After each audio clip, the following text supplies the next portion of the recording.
You can prepare a slide as in the case of onion. आप onion के case में भी slide prepare कर सकते हो, जो मैं ऑलरेडी आपसे डिस्कस कर चुकी हूँ. और यदि हमें एनिमल सेल को ऑब्जर्व करना है, then look this activity. Take a clean toothpick. आपको क्या करना है, क्लीन टूथपिक लेना है और a match stick with the tip broken. और ऐसा मैच स्टिक लेना है जिसका टिप क्या है, टूटा हुआ है. स्क्रैप इनसाइड योर चिक without hurting it. Place it in a drop of water on a glass slide. Add a drop of iodine and place a cover slip. Alternatively, add 1 to 2 drop of methylene blue solution. Observe it under the microscope. You may notice several cells in scrapped material. You can identify the cell membrane and the cytoplasm and the nucleus. A cell wall is absent in animal cell. Animal cells को यदि आप observe करना चाहते हैं तो आपको क्या करना है, एक पतला टूथपिक लेना है या फिर मैच स्टिक भी ले सकते हैं आप जिसका टिप टूटा हुआ.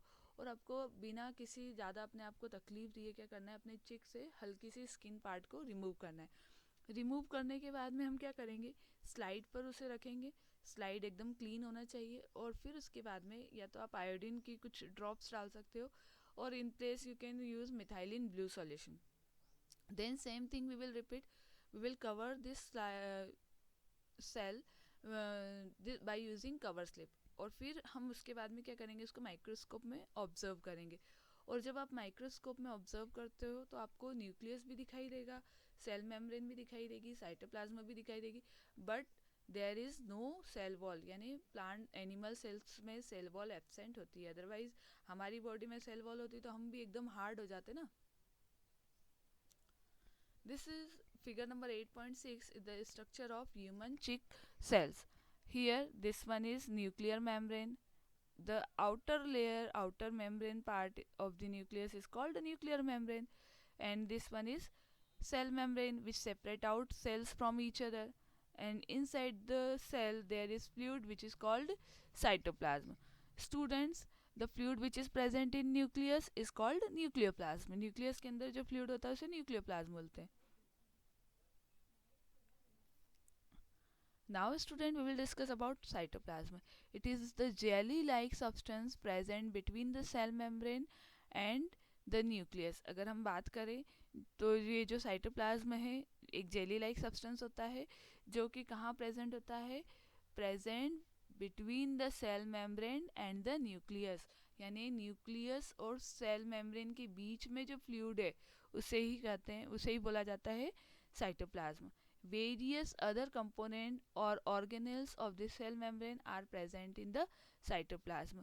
अब बेटा जो सेल के अंदर सेल के जो कंपोनेंट्स हैं उन्हें ही सेल ऑर्गेनेल्स बोलते हैं. ठीक है, तो साइटोप्लाज्म के अलावा मतलब साइटोप्लाज्म के अलावा सेल के अंदर क्या होते हैं, डिफरेंट डिफरेंट ऑर्गन्स होते हैं, जैसे mitochondria, Golgi bodies, ribosome etcetera. You learn about them in later classes. इनके बारे में आप राइबोसोम्स के बारे में, माइटोकॉन्ड्रिया के बारे में, गोल्गी बॉडीज़ और भी बहुत सारे ऑर्गेनेल्स हैं जिनकी आपको स्टडी हायर क्लासेस में या डिफरेंट अदर क्लासेस में आपको करने को मिलेंगी. ठीक है. Next important part of this cell is nucleus. बेटा nucleus of this cell is also called brain of this cell. जैसे हमारी बॉडी का सारा कंट्रोल हमारा ब्रेन करता है, उसी तरह से सेल के अंदर जितनी भी जो एक्टिविटीज़ होती है वो न्यूक्लियस के थ्रू कंट्रोल की जाती है.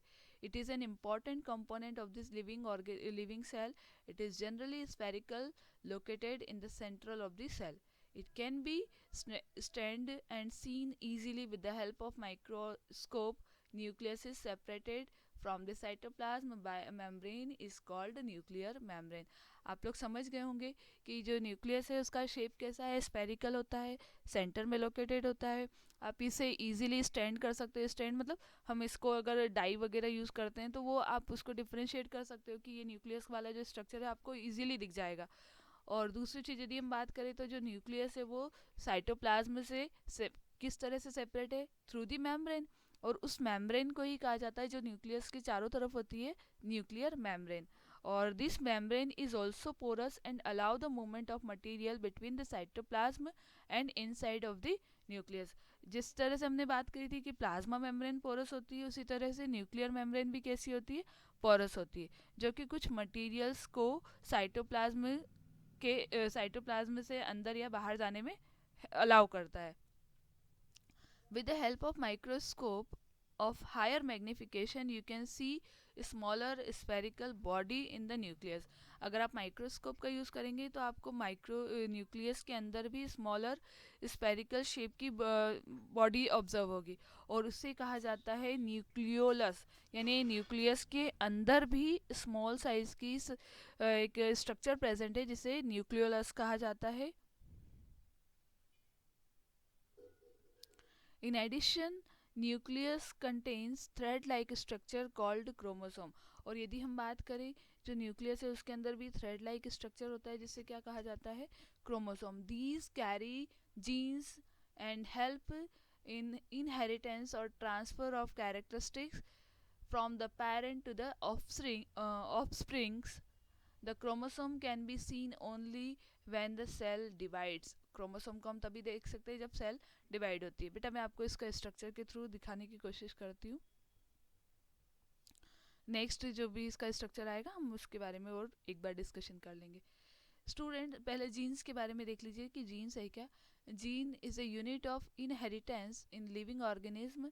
It control the transfer of hereditary characteristics from the parent to offsprings. This means your parent pass some other characteristics on to you. If your father has brown eyes, you may also have brown eyes. If your mother has curly hair, you might also end up having curly hairs. However, the different combination of genes from parents result in different characteristics.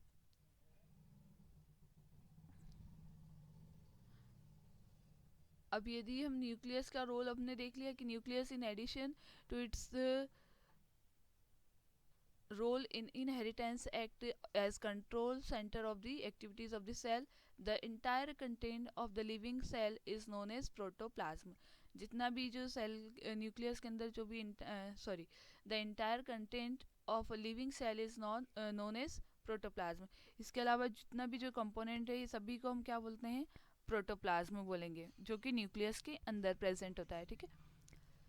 And the nucleus protoplasm is called the living substance of the cell. और cell के अंदर ये जो protoplasm होता है nucleus के अंदर, इसे ही लिविंग सब्सटेंस कहा जाता है सेल का। तो यदि आपसे एग्जाम में पूछा जाए कि in the cell which one is the living substance, तो आप बताएंगे प्रोटोप्लाज्म।